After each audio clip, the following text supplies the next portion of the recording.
one thing that you do that I discovered is you don't watch the Tour de France in the same way that you watch cycling sitting on the couch. You watch it, you approach the whole task in a completely different way. You watch it in this ultra high definition, which throws up the detail. So there is never nothing to talk about, actually, because, oh my God, there's 178 riders there doing their thing, doing all the different motivations and different stories, constantly in motion in that peloton, which acts as an organism, and even when there's less going on in the peloton, then zoomed out a little bit, look at the landscape they're passing through, and think about where you are in the world, beyond that. So there's never nothing to do.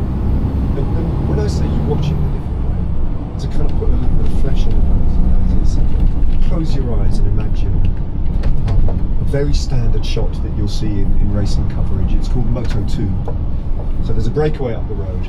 Moto 1 goes with the breakaway. That's the camera that films their backsides, basically, as they kind of rotate around. Moto 2 is 30 metres in front of the peloton who are controlling the breakaway. And it's that occasionally slightly wobbly shot of Tim de Klerk riding on the front of the tractor. And he's going to be on the front for 80 kilometres, isn't he, if not more. That's the Moto 2 shot. Now, if I was just sitting at home watching the Moto 2 shot, I probably would just look at Tim de Klerk, because he's the centre of the frame. He's the most obvious, is what your eye is drawn to. If you're commentating, you kind of don't look at Tim de Klerk, because he's just a given. You know he's going to sit on the frame, you understand his role.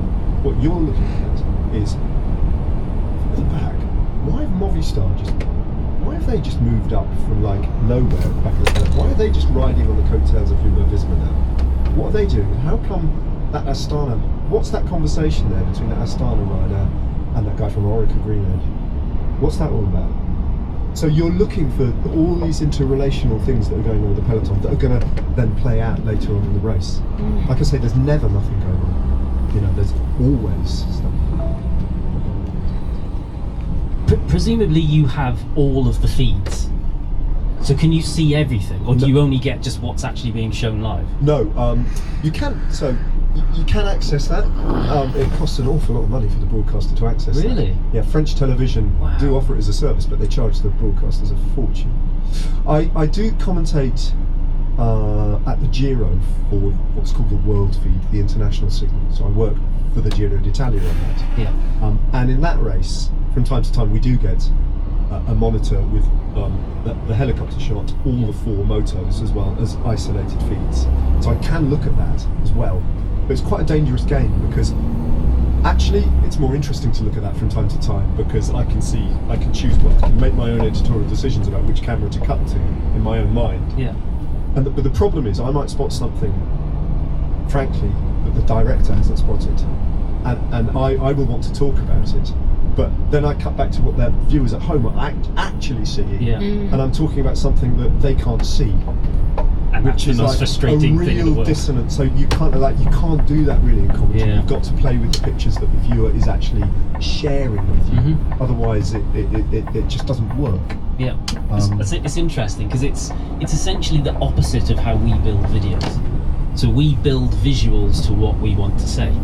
Whereas ultimately you add them in later. Essentially, yes. Yeah. So for example, if we're talking about the campaign group set that I referenced earlier, we will shoot a load of shots so that when we're talking about what it looks like, we can show it.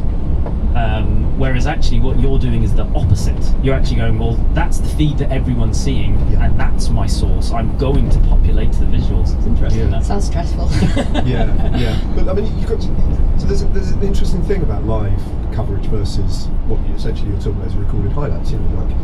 So there was a debate that I think has kind of died down a little bit now. I think it's kind of less of a live issue, but a few years ago, people were very excited about onboard footage from within the peloton, those little mini cameras, and people were saying, why don't we see more of that?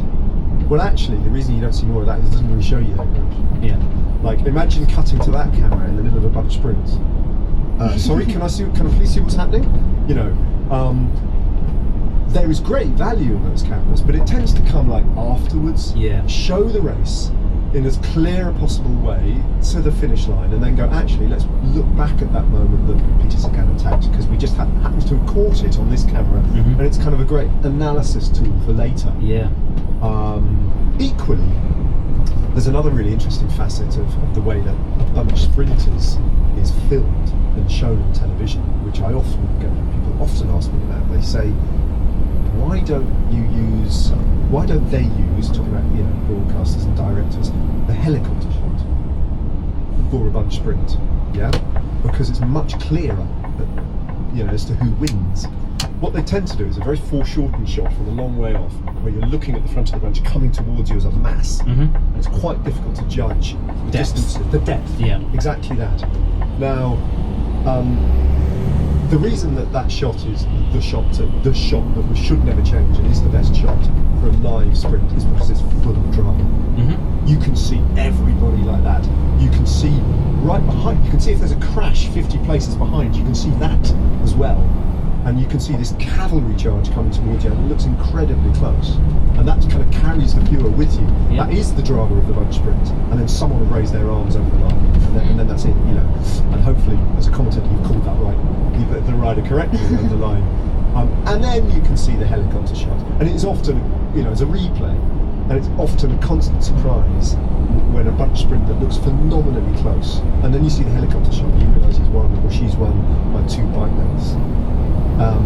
But don't take the drama of that away, because a bunch sprint is a very exciting thing.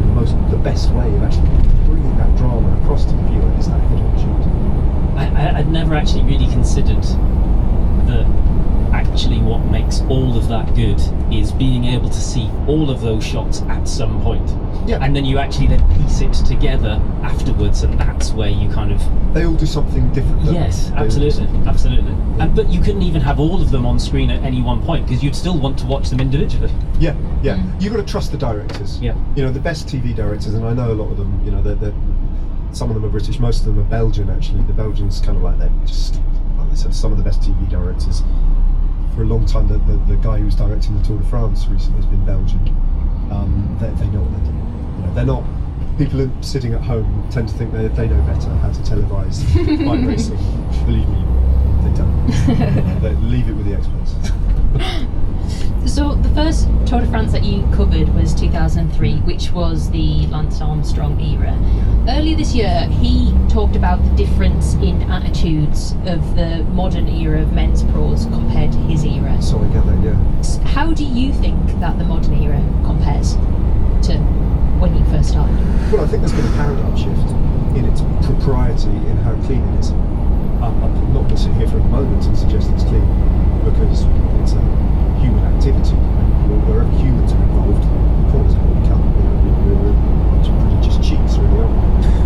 whether we're racing bikes, or whether we're politicians or lawyers or accountants or whatever, people come clean sometimes. That's one thing I should say. I'm not going to tell you it's clean.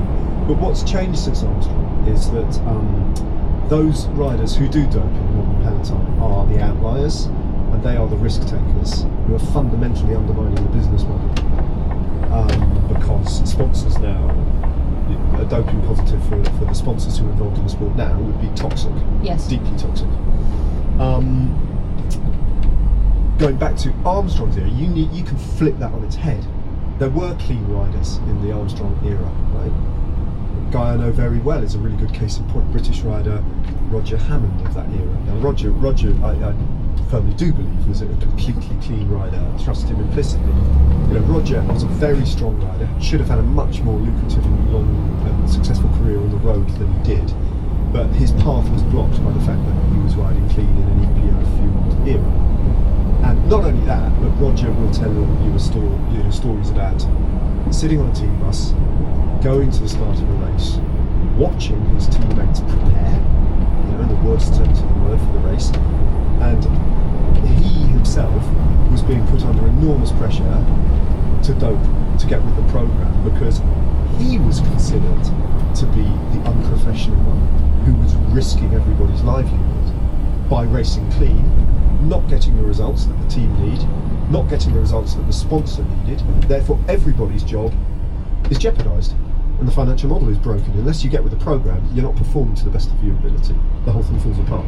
So those two generations are night and day, aren't they? There's a completely different economic model involved there that has had a very positive effect on the sport and how clean it is. You're so right, and you make a good point. Like, having done our Tour de France podcast in the summer, ultimately there's been a lot of media speculation the last couple of years about the dominance of people like Pogačar and Vingegaard.